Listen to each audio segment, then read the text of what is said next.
Hello, cacao lovers. Welcome to another episode of Kahkow Culture. I'm your host, Daisy Polanco, and joining me today we have Max Wax.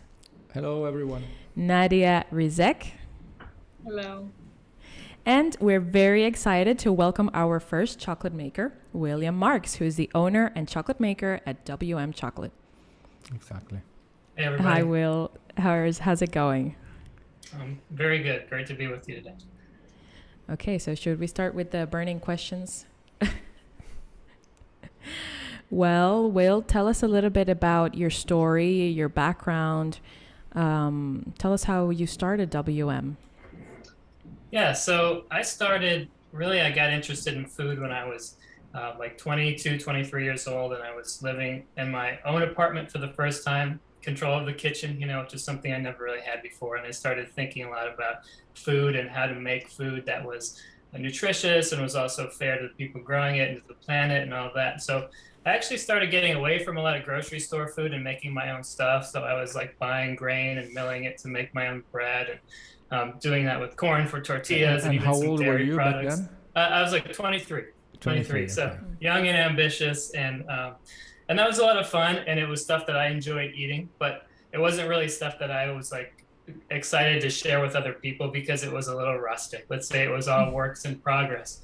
Eventually I came around to thinking about chocolate, and the big thing with chocolate for me is I'd kind of gotten off of the really processed sugars that we have in the United States and towards using things more like honey and maple syrup and some of these unrefined cane sugars. So I wanted to see if I could make chocolate using the sweeteners that I liked. And when I started playing around with that, the first experiments weren't that good because I was just using things like cocoa powder and coconut oil and kind of mixing these things up. And it tasted chocolatey, but it wasn't really like good chocolate. You were making a sort of strange compound. Yeah, exactly. And but once I started dabbling in this kind of bean to bar thing, buying cacao beans and going from there with a little tabletop grinder, the difference there was that the ingredients you can buy when you're only buying like a pound or two at a time were actually quite good. It's hard to go online and buy like a couple pounds of low quality beans. You end up getting pushed towards specialty. And so when I started making chocolate with that stuff, it was just kind of like, wow, this is so much better than what I've had before. And it wasn't like, I always say, it's not because I was like a genius at making chocolate. It's just because these ingredients were so much better than what was in the chocolate I had before. And then because of that, other people got interested. I wanted to share it with people because I thought it was really good and people like chocolate. There's that kind of simple background factor. People love chocolate. And so if you have good stuff, they're interested. And that's how the business kind of evolved. So I met some people in town who had access to commercial kitchens where I could start making this and selling it to the public. And that was about 5 or 6 years ago. And then it's just kind of slowly evolved to the point where I could lease my own space and have this kind of, really it's a micro factory here that I've had up and running for a couple of years now. And tell us a little bit about the setup of your factory. Sure. So it is, as I said, a micro factory. I mean, basically what I do is it's very modular. So I have like a series of small grinding machines where if one of them breaks or I need to not use for some reason, it's no problem. Or if I need to add capacity, I can pretty simply buy another one and have more capacity.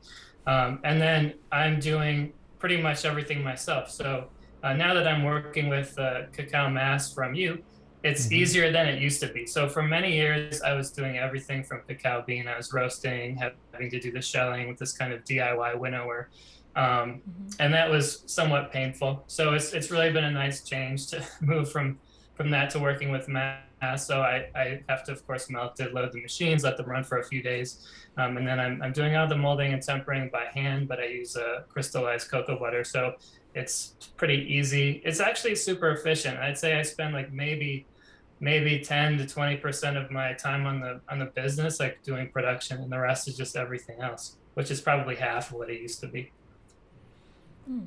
And how has your experience changed, Will, from being bean to bar to now in the customer aspect, let's say? Yeah, do customers care? That kind of thing. Exactly. I think the big answer is no, they don't care. I think most of them don't even really understand what I'm talking about if I were to tell it to them.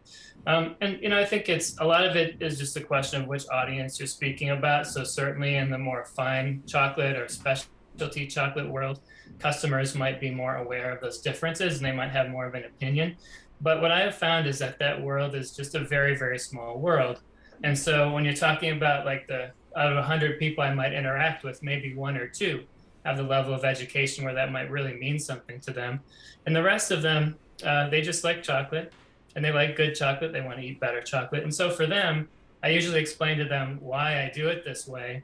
And for them, they're like, oh, that just makes a lot of sense. They don't say, oh, shame on you. You're not bean to bar anymore. They say, oh, yeah, I can see the logic in working that way.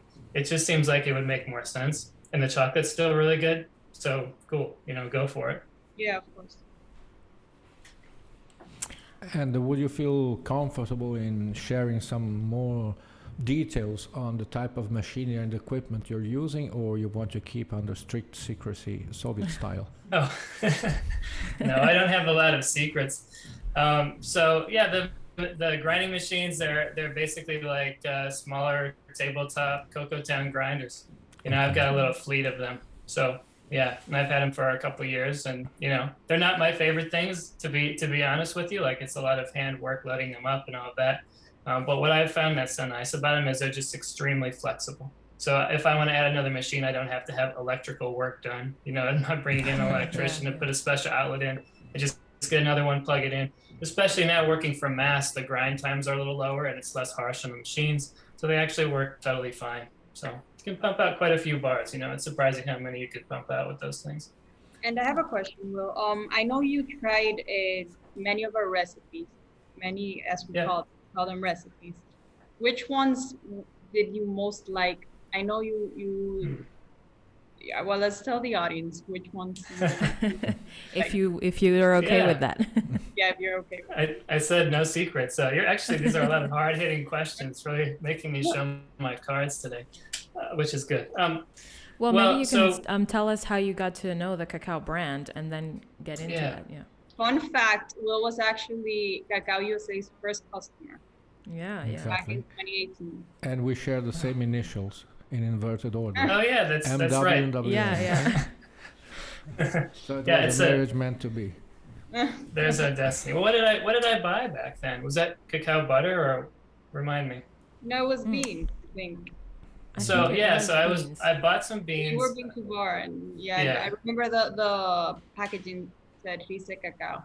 That's right. And in DC, in Washington, D.C., we met, and you saw I had this packaging. And then it was a surprise for me to see that the person whose actual family name is on my products is there. I'm like, ooh, I don't know. I better let Nadia sell this one for me. So, so the stuff that I was introduced ultimately through Chocolate Alchemy. So for those of our listeners who don't know, Chocolate Alchemy is an online retailer that specializes in selling small amounts of specialty cacao to like home chocolate makers, and also sells some wholesale larger quantities too. But I had gotten acquainted with just one, I believe it was a Monte Plata beans of yours back in, I don't know, it was pre-2018. I'm not even sure exactly how he picked these up.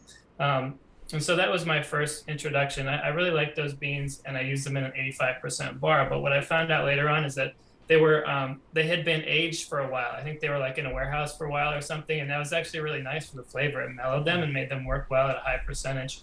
And so then I came back, I sampled some beans a couple of years ago of yours that I was looking to do an 85% again. And they were kind of too strong for me because they were fresh. They were like super fresh and very vibrant, but a little bit strong for the 85 with the style of equipment I have, I should say. So I was kind of doing my own bean to bar thing for a while until we got in touch last fall about doing something with the mass, when I decided I wanted to change my sourcing model and work from mass instead of from beans.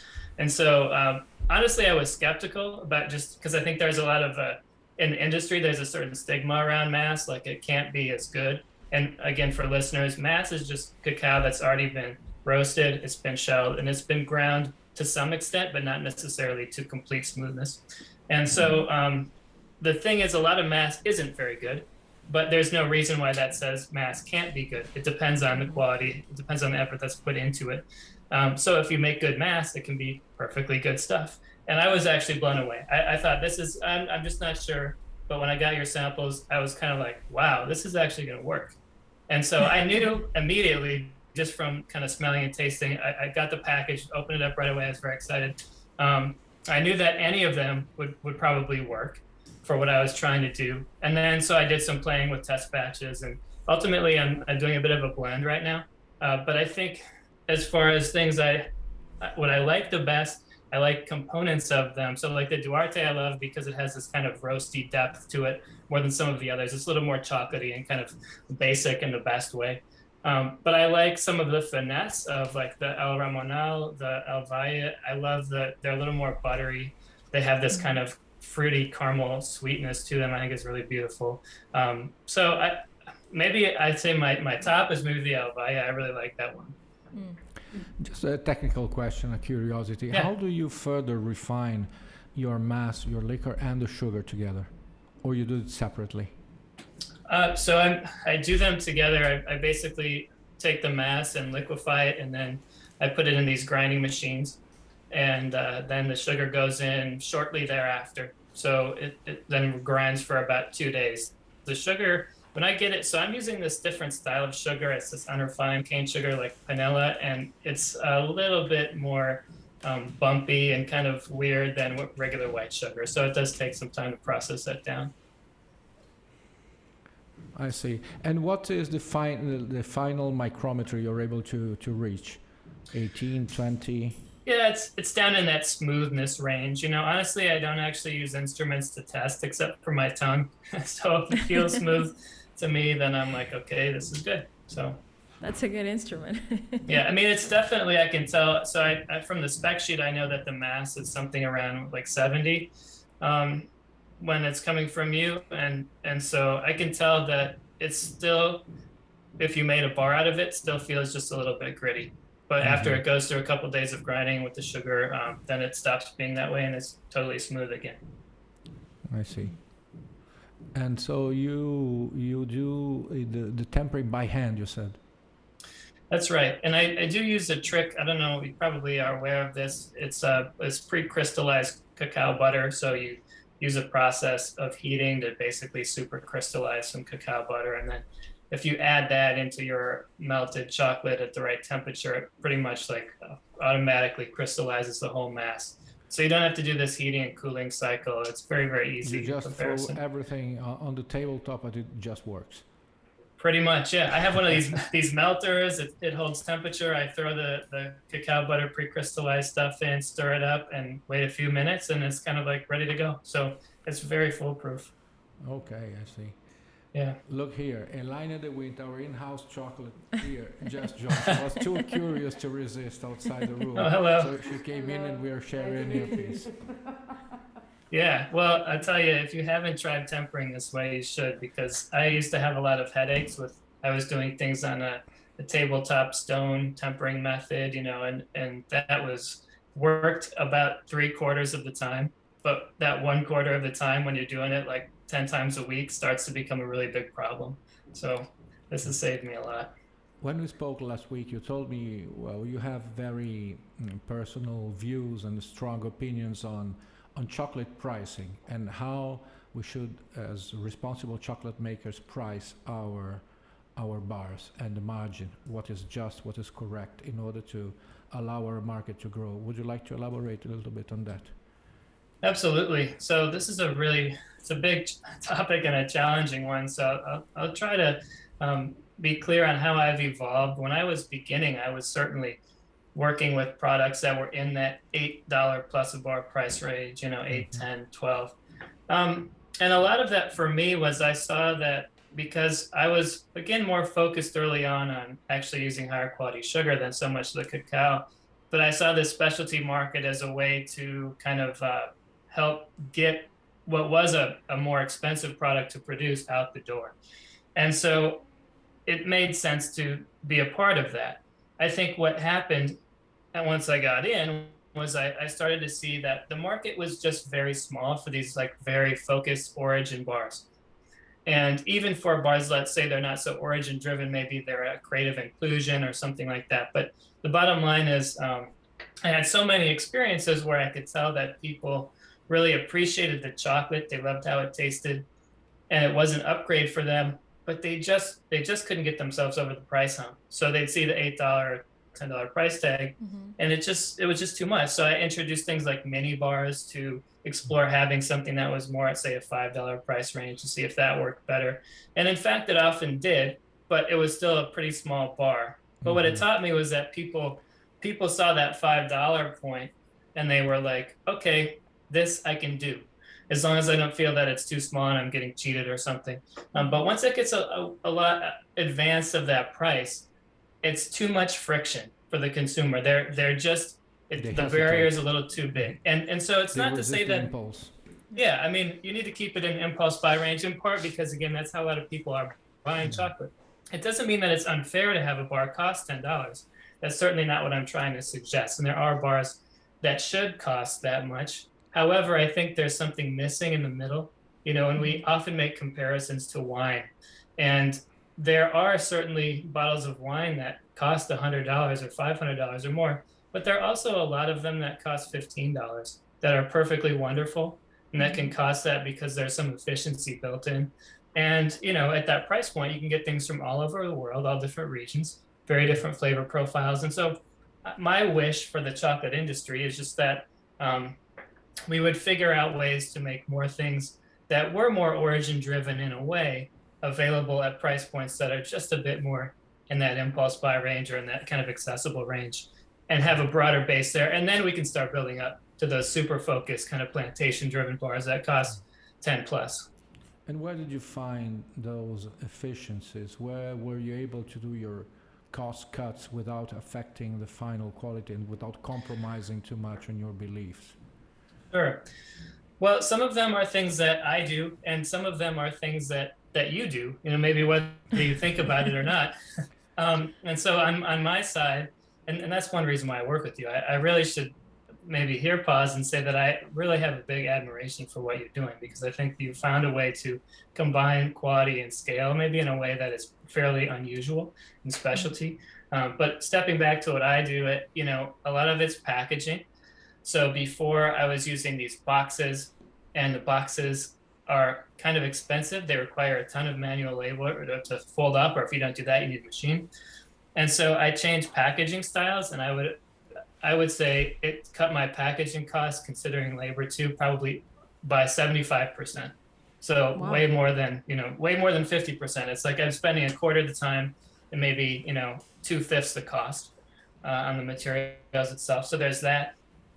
It's just the efficiencies of sourcing from just one producer. So by sourcing from you instead of from 5 to 7 different producers, there are things that simplicity brings that you can put a number on it if you try to figure that out. But really, it's just my life is that much easier. So I don't have to charge as much. I don't have the cash flow problem of having 5 to 7 different pallets coming in, because you can't really buy in less than a pallet. It's just not. It's not effective. It's not efficient. So streamlining that, super important. And, of course, I think simplifying some of the packaging on a not just what it's made of, but the presentation front, so that the products are more understandable for people has been important too. What do you mean by simplifying exactly? Yeah, so I used to have the presentation on the products would say things like country and maybe then like a sub-origin, either a varietal type or that kind of plantation or producer, and a percentage, and then have tasting notes and things like that. I see. Now you have a more fungible type of packaging that you can use for multiple products. Yeah, more flexible. And I think the bottom line is a lot of people just struggle to understand what I was talking about. So like I had a bar from Honduras, and it was from the Swampu Sirpi region, very hard word to say. And it had sea salt in it, right? Everyone wanted it because of the salt. I mean, it was great chocolate, but they wanted the salt. And so over time, I decided, you know what, we need to just kind of rearrange the prominence of these elements. So the part that says salt needs to get bigger, because that's what people are really understanding and going for. The part that says Honduras and the producer and stuff, that needs to get smaller on the package, because it just confuses people. Now the information's still true, it's still there, it's still on the website, all of that. So it's just kind of a reshuffling of things to match the terms that customers are actually using. I'd often get questions like, which one is the dark? And I've always only made dark. And so then you're trying to explain this to them, and they're looking at tasting notes, and they're thinking there are raspberries in it when it's just a tasting note. And so there's just been a lot of things that have surfaced over the last 5 years where I've realized, okay, I need to put the brakes on a little bit. I can't expect everyone to go to the end of the alphabet with me overnight. We need to kind of go step by step. Exactly. Let's go as far as we can go right now and see what 10 years brings. I mean, we're very happy to hear firsthand from a chocolate maker that sources from us that you have found in cacao a way to meet all of these needs, and you're also an ambassador for us in saying to fellow chocolate makers and educating just final consumers that even though it is one country, we are able to have different flavors. Multiple flavors. From in our case, as you've seen, we have these like micro origins. I don't know if you've tried any of our single estate cacao beans, but it's one of our main mottos to promote that one country does not mean one flavor, because we do see often at trade shows that people are like, well, this is a Dominican bar and then there's a Mexican bar. And we're like, no, but it goes beyond that. And it's also about how the chocolate makers use our products. So there's a whole range of things that play into this. And it's good to hear that as a chocolate maker, you have also been involved in the process of getting to know a little more about how we do things and appreciate the quality of the products. I do. And I think, look, what really matters is not so much the country, but the people there and what they're doing. And I think you've proven something that I kind of already knew from having worked with cacao from all over the world, many different producers, which is that the possibilities are quite endless. There are things that you can do with the cacao you have that they're sort of bookended by the genetics that are available, but even that can be changed, over time. It's not something you can snap your fingers, right? But there's just so much through fermentation and drying that you can achieve that, for me, looking at who to source from, really the geography is very important now. It makes a lot of sense for me to say, let me get these from someone who's close, because let's say I do love like the West African flavor profile, but I honestly think that if I were kind of at a scale where I could, make a super special custom order from you or something, it's not like I could say, I want this to taste just like it came from Ghana, but I bet I could say, let's push this in that direction as far as we can. And you could probably make a lot of headway in that regard, if that's what I want. So I believe that that's totally possible, and that maybe people should start thinking more about what they want and getting it from people who are good at what they do and are close to them, than just kind of having to pick from this grab bag of things. I hope it becomes more deliberate over time. Well, just out of curiosity, have you tried our Dominican Nacional? I think I have a bag of the cacao, a sample, but I've never made it into chocolate, so I haven't tasted it. Well, you should, if you Okay. take my suggestion, because it's so different from the others, and it goes in the flavor direction that you are indicating, more of a chocolatey, earthy type of flavor. Sure, that's interesting to With know, and I floral can notes tell you, and less fruity. yeah, and customers really like that. I find a lot of my customers love that deep, more classic chocolate flavor, and at the end of the day, in some ways, I am beholden to them. I have to cater to their needs if I'm to survive. So it's important for me to pay attention to what's popular and try to bring that to them. Absolutely.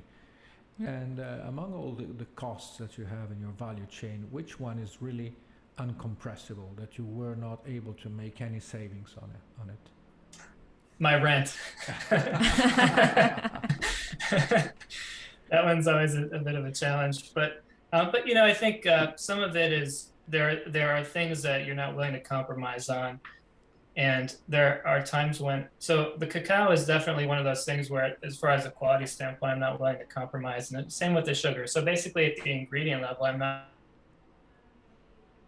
However, that doesn't mean that there aren't ways to reduce costs. So whether it's just being more efficient in how things are shipped, or, I mean, to be perfectly honest, like I said before, because I'm buying from you and you have significant scale in your processing compared to a lot of the cacao industry when we're talking post-harvest, it does help. It does help me get the quality I want at a price that, while not cheap per se, is very reasonable. So it's a great value. And certainly the sugar is another thing too, where, I mean, at the scale I'm at, I'm buying as much as I can, but I can't bring in a whole shipping container yet. So that's something where it kind of is what it is. And it is a lot more than if I were buying the processed white sugars that a lot of people use. I'd be spending maybe a third, but I'm spending maybe 2 to 3 times as much for this stuff because I think it's so important. What type of sugar are you using? It's a non-centrifugal cane sugar. So it's this unspun style of cane sugar. It's just dried cane juice. It's sold as panela, or you see it as jaggery in India, or piloncillo in Mexico. So it's just a less processed style of sugar. It's not really one of those things where, like, if you live in America, you never see it. And if you see it, it's expensive. But if you live where sugarcane is grown, it's actually pretty common. I imagine you must see it in the Dominican Republic. Sometimes. Sometimes, yeah. But we don't call it sugar. But we don't call it sugar. Melau. Oh, what do you? Melau. Oh, Molasses, like it's a similar. molasses that has not been cooked. Yeah. So it's like a raw molasses. It's a melau. Yeah. okay. Interesting. I'm wondering if have you visited any of our farms here in the Dominican Republic? No, not yet, right? No. Well, we'll have that pending then for as soon as we're able to. But Tell you, it I sounds wanted pretty good right now. Yeah, but I wanted to ask you because you mentioned earlier you're doing a virtual tasting later on. How has the pandemic affected your business model? What changes have you had to make? What has kind of benefited you? Because we can comment on a few things that kind of have benefited the cacao brand here and there. And, we'd like to get your perspective on that. Absolutely. I think a lot of our changes are going to end up being similar. I did listen to your previous podcast, so I've heard a little bit of what you've been able to do with digital tools and video, and a lot of that has been the same for me. I think we've realized that we have these tools and we have these stories that we could have been using and sharing before, and we just weren't because we were busy doing other things. We didn't think that it was worth doing. But now for me, I've definitely shifted more towards all things digital. So whether that's the website, the web store being more of a driver of sales than it was in the past, or doing virtual tastings, those things have kind of picked up steam, especially going into the holidays last year, where a lot of companies were looking to do something to celebrate, but they can't, of course, go out to eat or go to a play or do what they usually did. So they might bring me in, for example, to send them chocolate bars to their guest homes, and then I show up on a video and take them through the bars and teach them some stuff about chocolate. So things like that have really developed organically. I mean, I wish I could say I was so smart that I just figured out this is where it was going and I set it all up. You can say it. I'm too humble for that. But that's kind of where things have gone. I think the challenge has always been, for me, when you're really small and you don't have a team of people or a whole bunch of investment money for spending on projects that aren't like right now, they don't affect this day, it's hard to get the kind of distribution that you need to really grow. And so getting in more stores has always been, at the end of it, that's the number one thing for me, is I have to get in more stores. And that was true a couple of years ago. It was true last year. It's true this year. It will be true 2 years from now. And that's because at the end of the day, most people do buy chocolate when they go shopping for groceries. And it's really important to be in front of them then. It's great to offer online and these digital experiences, but there's still this accessibility factor where you have to be where they are. And they are still buying a lot of chocolate at the grocery store. So that's still extremely important. And that part of it has not changed. And I need to do better with that, I know, going forward. But that's a project, so I'll be working on it. How about you? Well, I know one store that needs it too. Ours. Oh, yeah, I forget that you sell other bars. Yes, too. you have to get us some over there. We have the chocolate wall where we display the craft chocolates. Absent from our chocolate wall. Yeah, you have to send us some. I will do that. Nadia, any questions for Will? No, just make sure you send us some bars so Some we chocolates. can make you part of our chocolate wall. I'd love to do that. I will. Honorary member, top shelf. Will, do you have any favorite part in the processing stages of chocolate? I know for some it's like roasting. Do you have any specific stage which is where you're really there, making sure everything is going how it's supposed to?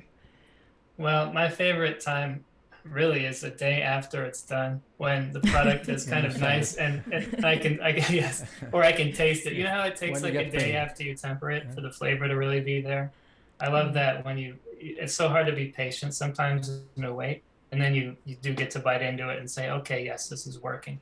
So for me, it's always been a little bit of that phase of less the mechanics and more the tasting, where you get to do the checking and make sure that everything is working. And that's always very satisfying, because it's being a multi-day process for me and a multi-month process for you.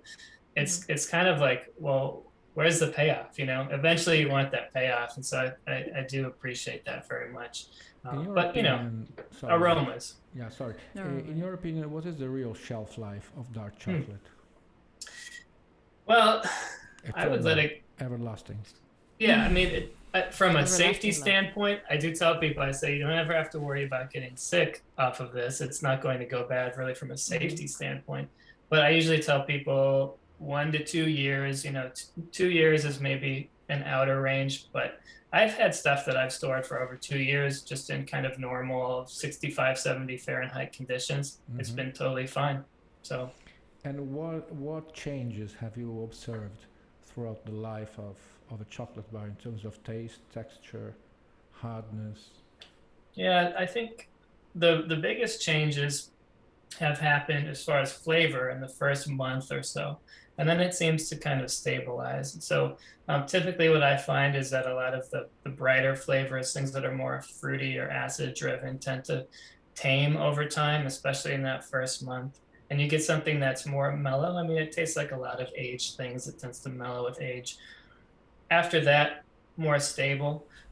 Once you get to maybe a year or say 18 months, the texture can start to get a little bit more brittle. And it gets those form 6 crystals start forming and all that chemical stuff happens. That's a real change, and it can be a little less pleasant to eat then. But in the flavor in some ways does continue to mellow. In fact, I had samples I'd made from your cacao years ago. And I mentioned that they were very vibrant and a little strong for what I was working on at the time. But after a couple of years of aging, it was actually quite nice. So, yes, cacao, the raw material is the same. The smell and some of the flavors are very pungent, very aggressive when it just comes out from the dryers and it is exported. And with time, it tames down, as you said, and most of these more harsher flavors tend to become more mellow. And instead of having like 10 flavors, you have one flavor that encompasses them all. That's right. Yes, it's very interesting stuff, and I do think there's room for a lot of experimentation with maybe the aging process, the point at which we temper and mold and sell these things, but I do think that the education on the consumer side has a long way to go, and we'll get there maybe eventually, but we need to have a bridge in the meantime, and I'm trying to be more of that bridge instead of the end of it right now. Well, I have to say, I think you're doing a pretty good job because you're interested in learning about where you're sourcing from, and like you mentioned, who you're sourcing from, who are the people behind these products. So I see that we all like to geek out and I think you would love and you would also benefit from a trip, not just to one of our farms, but to the processing center, because I think you would really enjoy that, see how we do fermentation and drying and all of that. And I have to propose a virtual tasting with WM and Kahkow so that you can talk from your craft chocolate maker perspective, and then we'll talk about our micro origins, and we do that link. I think that's I'm all the on board. questions we have for you, Will. Oh, do you mind if can I ask one or two questions myself? Of Is that course, allowed? of course. We love getting questions. You don't even have to actually release them, but I would love to ask. No, ask us. Ask away. So one of the things that's really intrigued me as I've learned more about what you do, in part through the podcast and through other ways as well, is so the fermentation and drying facility is rather large by industry standards. And I'm curious, because from my perspective, I see this as, okay, the quality is phenomenal. The cost is very reasonable. So why aren't more people doing this? Why isn't this model more widespread? Because I know I can go and I can buy from really good producers who are doing this kind of thing, but at a very tiny scale. And the value is just not quite there the same way as it is with yours. So if this is such a valuable way to do it, then why is it just not that common? Well, there are a few reasons. The first probably is because there is an evident lack of knowledge on the grower side and exporter side. The growers have been farmers for centuries and centuries, and the exporters have been just dealers. I mean, of anything. Could be cacao, could be gravel, could be sand. It's the same. So there is this gap between the agricultural knowledge and the processing, the exportation, which we bridged, or tried to at least, started like 20 years ago by bringing people to the business that were not from the cacao business. All the scientists that have taught us what we know came from the wine industry and the dairy industry, and cheese and fruit. So they brought real knowledge that was not based just on empirical historical experience, and it really broadened our horizons and deepened our true knowledge about cacao fermentation and drying. So they brought microbiology, biochemistry, and a sort of scientific mentality. So this is the first. So it's not easy to copy what we have done because it's based on knowledge that is proprietary, actually. And the second, it's that it's capital intensive.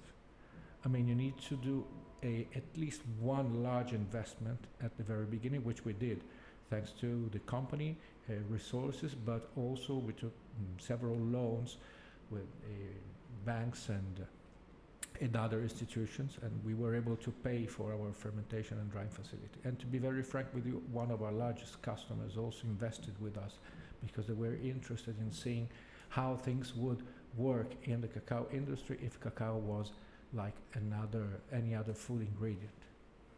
And this is why our experience for the time being is unique. But of course there is value in our knowledge, there is value in our processing, there is value in our scale. So I believe that in the future people will be doing this, not necessarily copying us, but trying to follow our footsteps in as far as knowledge and processing are concerned. I hope this answers your question. Thank you. That's an awesome answer. It's really helpful. Super interesting too. Can I ask one more? Of course. Yes. And it's sort of just it's but almost this must an be add-on. addressed to Nadia specifically, personally to her. Or Elaine. Okay. What? Super personal question. Almost embarrassing question. I want to hear from you. Well, I could ask, what are you wearing? But I can already see it on the video. So. Well, they're both below the waistline. They're both married, Nadia and Elaine. Too bad. So, well, my serious question is more about what do you see coming in the next 10 to 20 years? I'm certainly not asking for anything proprietary, but from a bigger picture, and you mentioned maybe the model that you're using would be something that would, in a way, spread, not be copied, but be maybe loosely copied. What do you think is going to be, at origin, really, something different? Well, first, I think that the industry needs to undergo a profound change in its supply base, because we're talking a lot about sustainability. This is the key word and the keynote of the last 5 or 6 years. You go to any forum, anything, they talk about sustainability, it's become a leitmotif. but people are doing absolutely nothing about sustainability. Sustainability means that a farmer needs to make a decent living, which is not happening. So in order to bring that about, it is absolutely necessary to change the way we are growing cacao. So we need to professionalize our sector from the ground up, literally. We need to teach farmers how to become professional farmers so that their plots, 3 or 4 hectares, can produce not 20% or 30% more, but 4 times as much. I mean, it needs to be like a Copernican revolution. It needs to really to change. So in my opinion, what we're seeing is also larger farms, because a 3-hectare farm is difficult really to make ends meet at the end of the month. 10, 12, 15-hectare farm is a good farm size for a household. Still manageable at family level, but can give you, let's say, $2,000-3,000 net per month, which is what people need to be like more or less middle class in the Dominican Republic. So we need to see that. And in my opinion, we will see more and more involvement of the big guys, chocolate makers, in the origin, be it planting or implementing their sustainability projects. And what I hope for is a larger and more productive involvement of women in the countryside, because it's the only way to keep the families together. Mm-hmm. And also the craft chocolate industry has been growing so fast in the past few years that I think this is something that will keep growing and become, like you were saying, have many different options of different price points, different flavors, and people actually valuing the raw material, which is the cacao, and where it comes from, what farm it comes from, sort of like the wine industry that is so advanced in this aspect, that I think the craft chocolate industry is on its way there. Yeah, and I just to add really quickly, just getting your perspective today makes us realize how important it is for us to continue to do the work we do, because as you mentioned, you're able to experiment with so many flavors and you're not tied to a container load of a specific profile. So you get to try out different flavors because you're able to have these small quantities. So that's also a big plus. Yeah, it's like a tapa restaurant of cacao. Yes, I do appreciate that. But I would also say that it's something that I can't make any promises, but I certainly would hope to get to a point where maybe that's more of a possibility, where you can decide this is very deliberately what I would like, and to get the container of it, because you can. I think that gives you a level of control as a maker that a lot of us little guys envy the larger companies, and that they can do that, have more of a tailor-made cacao. So it's a really cool thing. And I do think this has been a great conversation, really fascinating answers to my questions. I hope you've enjoyed some of my answers too. Absolutely. But what I will try to do is try to, even if I am not one of the big companies that can invest money, say directly in what you're doing, and just supporting you by trying to keep buying your products, I want to make sure that there is some money, where the cacao is being grown, to invest in the future, and that it's not just this kind of extractive model where it's just, it's a commodity ingredient. We just take it out and make stuff with it and make most of the money in the US. That's not really how this should go. And that's going to take a lot of work and change. So I'm excited to be part of hopefully doing it better. And we are here to bridge that gap. Yeah. Very good. You were absolutely an excellent guest. I would say the best we had. The so best far. we've had. Well, thank you. I've listened to all of them. Maybe it's because of the initials WMMW that's that fate, you got right? on so well. Well, Will, thank you so much for being our guest today.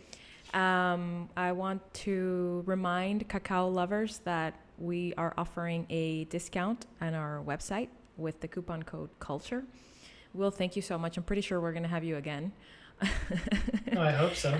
And be sure to visit wmchocolate.com as well to get your WM goodies. And we're going to be expecting those bars in Cacao USA. Thank you so much, Will. Thank you, Will. Thanks for having me. My pleasure. Cheers. Bye-bye.